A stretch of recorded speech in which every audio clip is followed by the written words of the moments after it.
खबर आपको देंगे मुल्तान से, जहां बंद ग्रेवाला के मकाम पर दो दोस्त भैंसों को बचाते हुए सैलाबी पानी में डूब गए।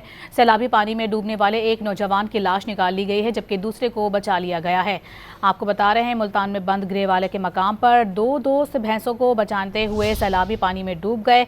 सैलाबी पानी में डूबने वाले एक नौजवान की लाश निकाली गई है, जबकि दूसरे नौजवान को बचा लिया गया है। आपको बता रहे हैं कि बंद ग्रेवाला के मकाम पर ये दो दोस्त थे जिन्होंने भैंसों को बचाने की कोशिश की और उसी दौरान सैलाबी पानी में वो डूब गए और बरवक्त कार्रवाई करते हुए एक नौजवान को बचा लिया गया, जबकि दूसरे की लाश निकाल ली गई है। दूसरे नौजवान ने दरख्त को पकड़कर अपनी जान बचाई, तर्जुमान पुलिस का ये बताना है, जबकि दूसरा जो दोस्त था वो डूब गया और इसी वजह से उसकी जान चली गई। आपको बता रहे हैं, बंद ग्रेवाला के मकाम पर दो दोस्त जो भैंसों को बचाने के लिए सैलाबी पानी में मौजूद थे और उनकी जानिब से ये कोशिश की जा रही थी कि भैंसों को निकाला जाए सैलाबी पानी से, ताहम उसी दौरान ये हादसा पेश आया और एक दोस्त जाँ बहक हो गया।